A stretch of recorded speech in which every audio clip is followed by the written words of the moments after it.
Okay, so let's not mess up so I delete my last video again. Um, then I'll just give up for tonight. So, hopefully this is take one and one take. So how to make a schedule.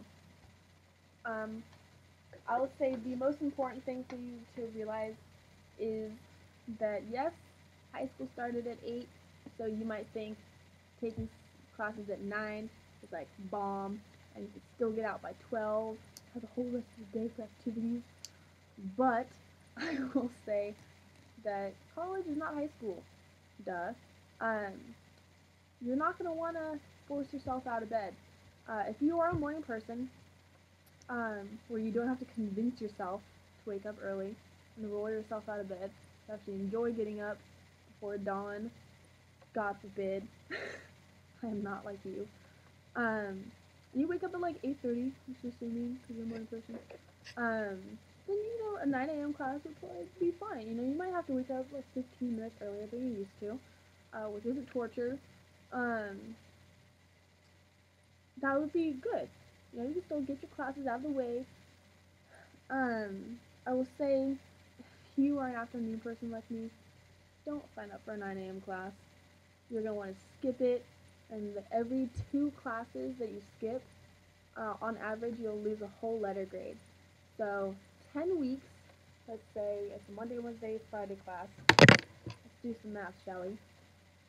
So if you are taking a morning class 3 days a week, um, and we have 3 days a week times 10 weeks, and then I think week 11 is finals week.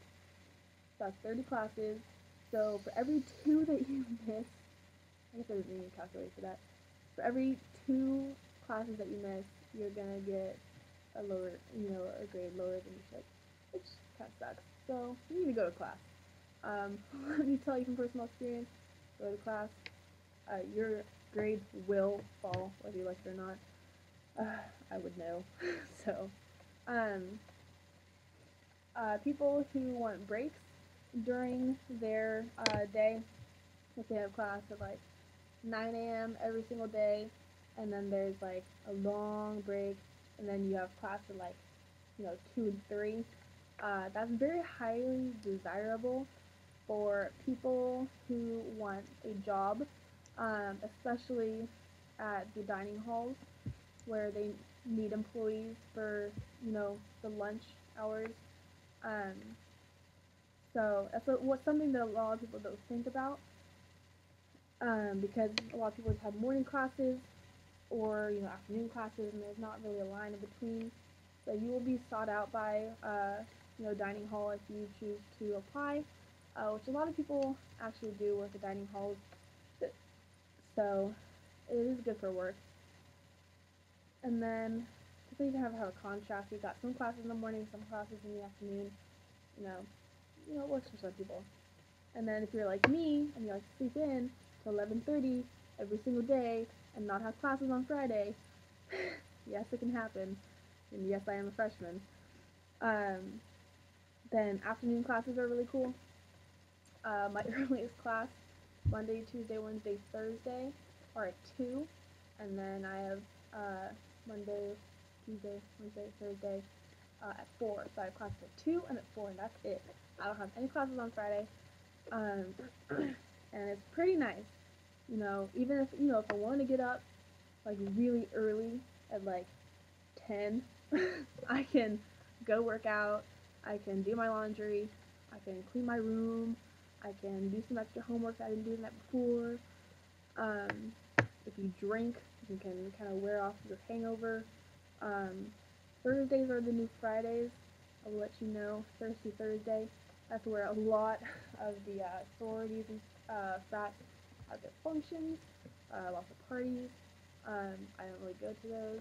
My roommate does because she does, she's in sorority. But anyways, afternoon classes can work for some people. You can work in the morning if you are a morning person. You want to have work and then class. I get out at 5:30, so at 5:30 you would have gotten your hours in at work and gotten all your classes. You can do all your homework for 7, and then you can just party all night, whatever. So those are the 3 different options really for classes. avoid those awkward 1 hour breaks. I thought like, oh my gosh, how cool, you know, because in high school you get like a break and lunch hour or whatever, and like you, like all you want in high school is a whole hour break at school. How cool is that? But in reality, there's nothing to do in college during that hour. You can go eat. That's cool, I guess. Um, but for me, I had a 9 a.m. class, break, 11 a.m. class, break, 1 a.m. class. So I had these 2 awkward 1 hour breaks that were not working out for me. And it makes, if you don't have classes back to back, I will say you should put your classes back to back. Because if you say, oh, I have a class at 9, and I have a class at 2, you're probably going to skip your 9 a.m. class, then you can just sleep in for hours and hours and hours, and go to your 2 p.m. class, whatever.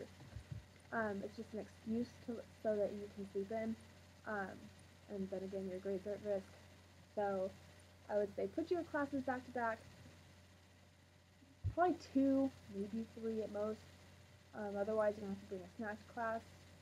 It is good to have a break if you have like, 10, 11 class, so you have like 2 hours of classes and a break and then another 2 hours of classes. Just try and compact them. If you have like class break, class break, class break, honestly, by the 8th week, well, not even by the 8th week, by the 4th week, you're gonna go crazy because you have to get up early. You're doing classes until late. Can't really work. Maybe you have homework and stuff. So keep your classes. Try and keep them back to back. That helps a lot. Avoid the awkward hour-long breaks. At least not a lot of them. Like a lunch break is cool, I guess. And long classes. My math class. Okay, I'll explain this to you in another video. But the basics is a 4-credit class. Like my math class is 4 credits. You need 180 credits to graduate. My math class is 4 credits, which means you're in that class for 4 hours in a week. So I have 2-hour classes, so I only have that class 2 times a week. 2 hours long. Yeah, 2 hours of math kind of sucks, but here's the thing. If you get the right teacher, she'll kind of run out of things to say after an hour, and then you're excused. That's the first thing. The second thing, if you live on South Campus like me, at Bloss, all your classes are on North Campus, and it's probably at least a 15-minute walk if you walk at a normal pace. 10 minutes if you speed walk, if you're one of those speed walking people. Excuse me, hiccup. So, kind of, not another class that you have to go to. So long classes can be good if you have ADHD. It's the last thing you want to do. You can have the 4 credits. You can have it an hour each day. So it's like 50-minute class, 50-minute class, 50-minute class, 50-minute class. So just kind of like make sure you're not like going off the walls. So that's another tip. So those are some tips. Again, really be honest with yourself. Don't be like, I'm going to be that person that gets up and then has the whole rest of the day to do nothing. You have to be really honest with yourself. And so morning person, if you want breaks, it's good for work. If you want afternoon classes, avoid the awkward hour-long breaks, at least too many of them.